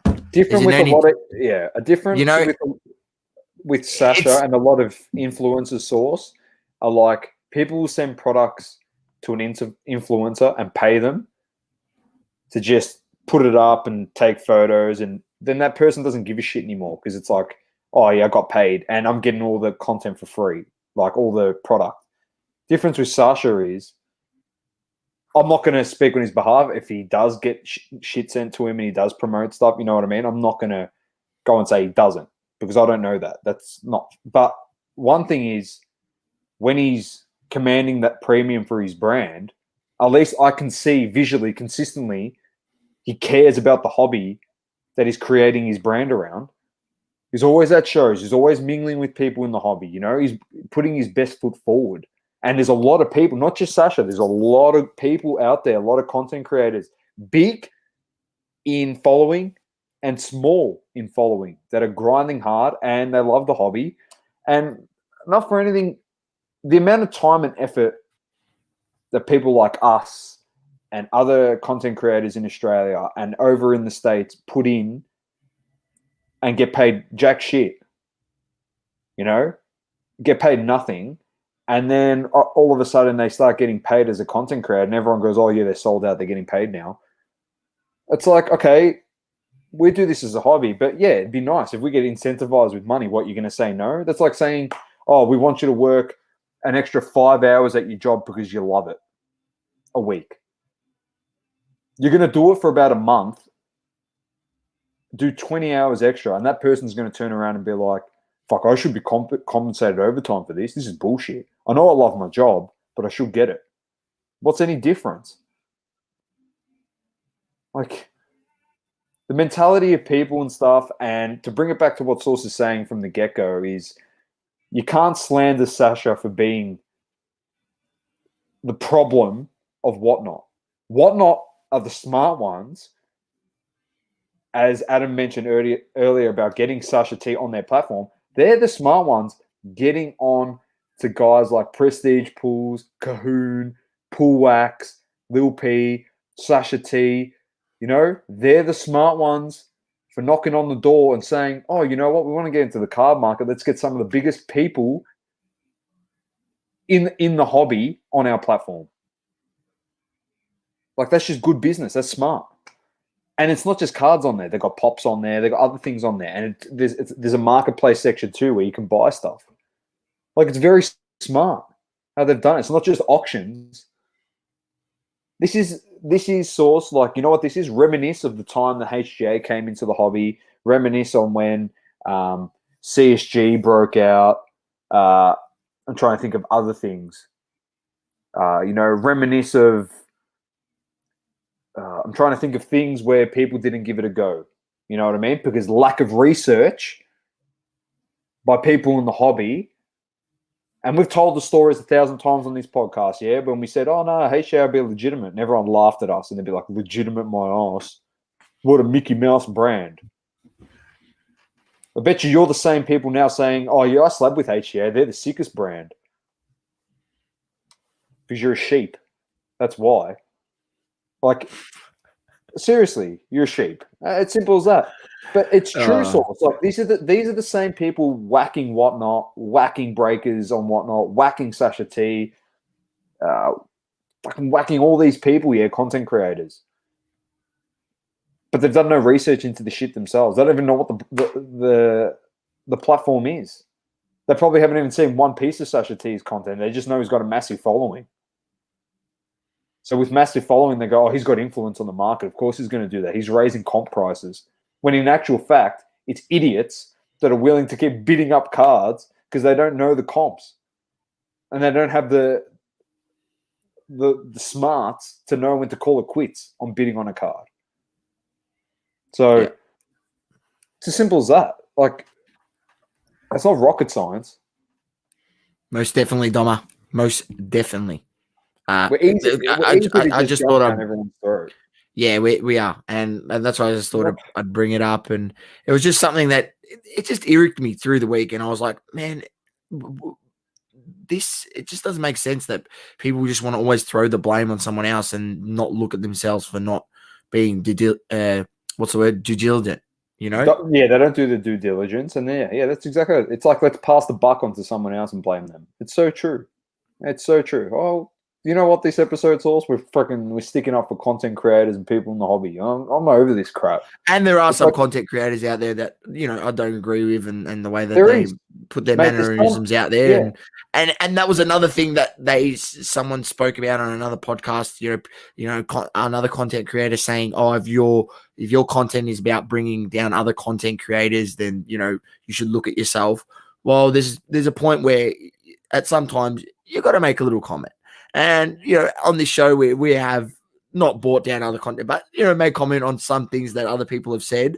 And we try to do it in a bit of a joking manner and put our little bit of a spin on it. But it creates a good community, a good, healthy relationship between content creators if you can have a debate, if you can have a difference of opinion, you have right? to be able to call them and out. not get butthurt over it.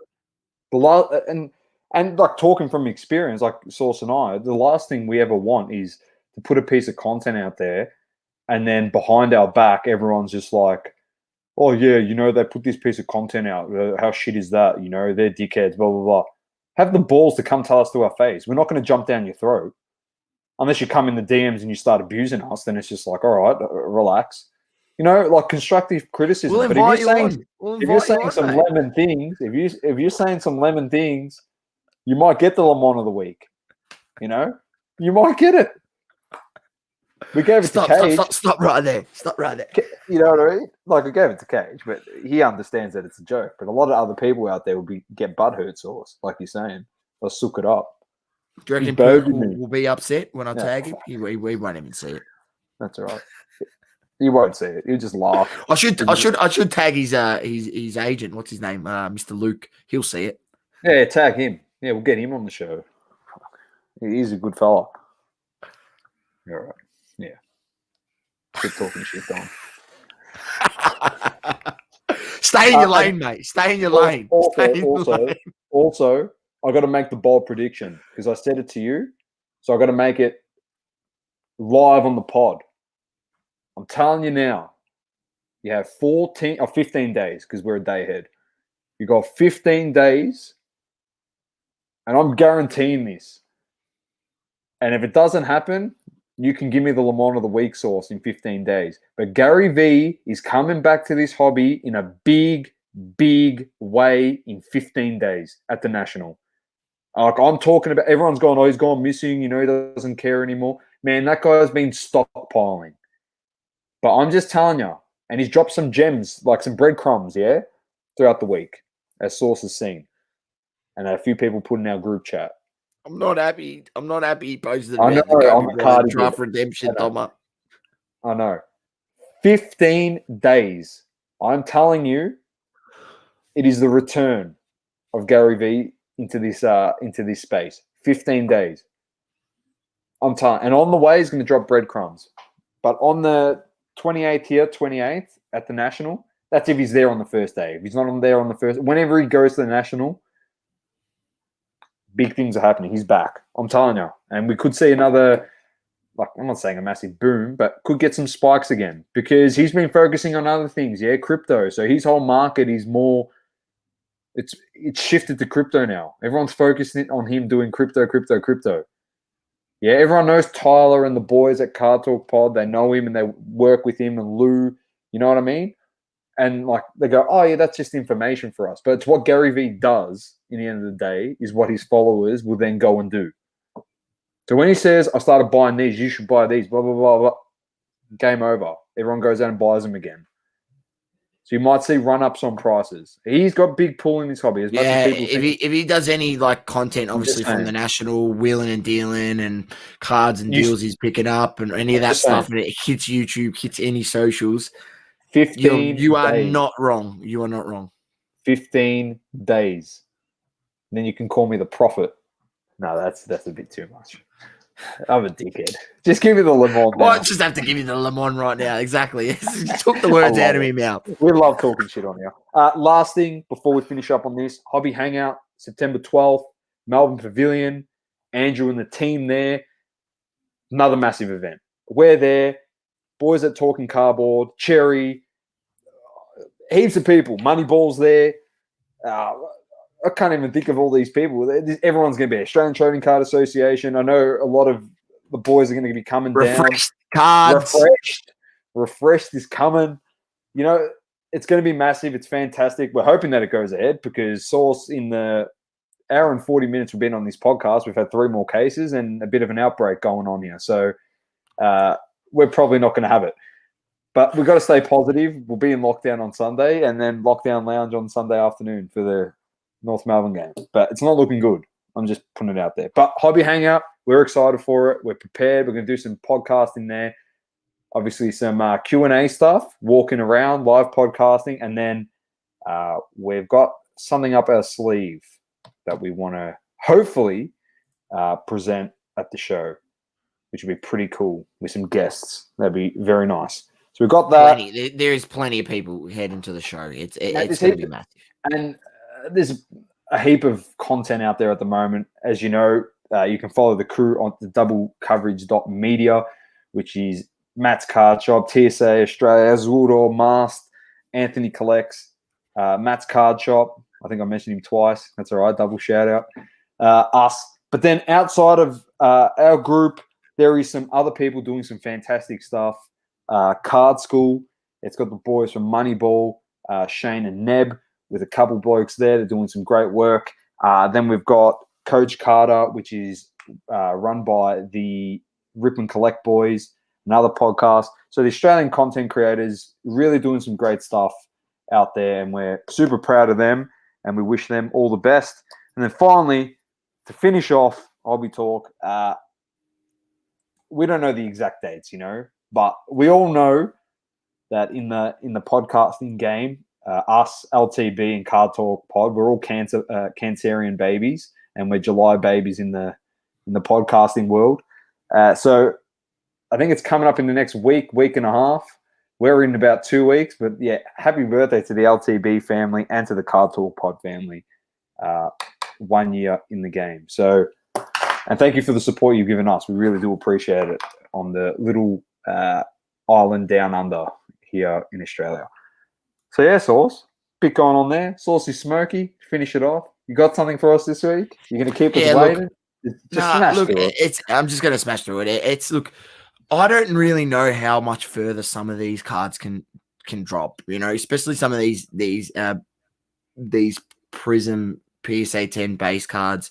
And, one guy I was looking at today, and I gave him on a smoky. I think I gave him at the time of the price, it was going for about 100 USD. And that was John Collins PSA 10 Prism. I'm talking about the base card. I don't know how much further it can drop. Like, you go back nearly 2 years on the graph on Card Ladder. I should actually bring it up. And you will see, like, it was so long ago that his card was going for $50. You can buy a PSA 10 of John Collins for $50, right? Oh, his contract's up. His contract's up, right? His contract's up. He could get getting traded. There's a whole bunch of other cards out there that you can go for, but I just don't know how much further he could potentially drop. I just don't know. So didn't you see John Collins this week Raw for a stupid price somewhere? Not to mention where, but oh yeah, I seen some look, and I was nearly. I'll brings it back to like I hope that guy done his research because someone was trying to sell one off for 50 AUD raw, and he said, "Oh, the other guy said, is it negotiable?" And he said, "Yeah, 40 posted.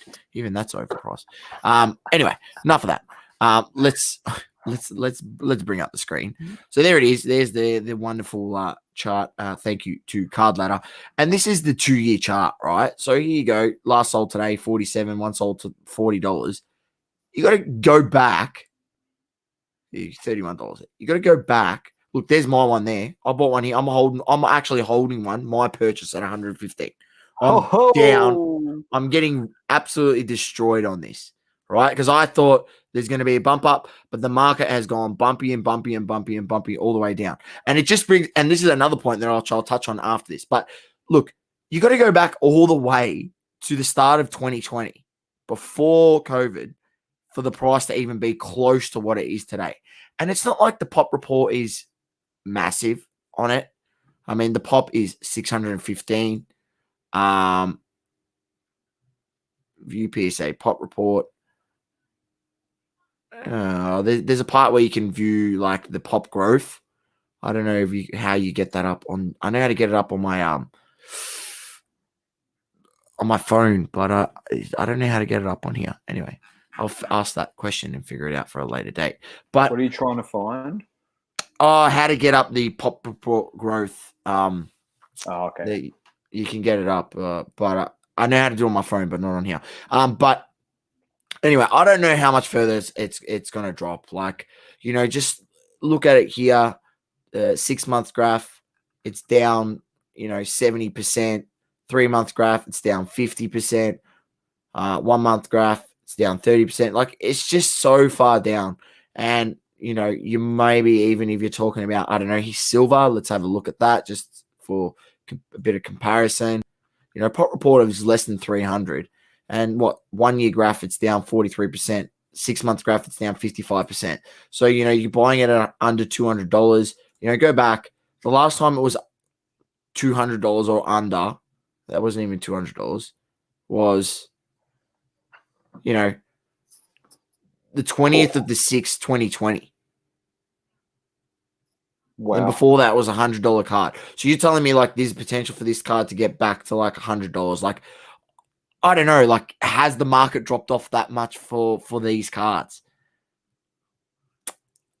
It's a tough one. And that's why I'm like, at this point, like, I'm happy to buy a John Collins PSA 10 base card for $40. Like, how much more lower can it go? Like, I understand there's a lot out there, but maybe at the time people weren't really grading John Collins. I don't know how many is in the backlog. Who knows? That's why, a feature like the pop growth to see how much it's actually been growing or how much the pop's been growing might give you an indication into how many potentially have been subbed. If you get what I mean, like, and how many it could be to come. There's still a massive backlog, as we know. So, look, John Collins is the guy. I'm going to talk about him again. I think he's an interesting one. I will have to start looking at potentially some NFL plays as NFL season. I think now is the time to be buying. I remember mentioning it and talking about it on the Slab Talk podcast that I did with Emil, and saying how the market had already started to moving on it, and I think that may have been a little bit of a pullback on that. So something to look into in terms of that market as well. But yeah, thanks for joining in, Adam. Appreciate it, mate. As always, we know State of Origin is on. We are wrapping this up, and hopefully we definitely are wrapping it up. So that's it, Doma. That's it. I like it. Saucy smoking. Well, massive thanks to everyone for joining us. Last thing, our giveaway will be drawn very, very soon. We're just waiting on something. So, but when that arrives, we'll be able to draw it. But that just gives you more time to enter more submissions, entries into the giveaway for more opportunity to win it. We'll plug it out on our socials again. We definitely will. On behalf of myself and the great man Source, keep living, loving, and breathing sport. It's a double coverage, and Forza Italia. Forza! Thank you for tuning in. Please don't forget to leave a review on the Apple Podcasting app. Also, follow us on socials: Instagram, Facebook, Twitter, and TikTok. Talking all sports, double coverage.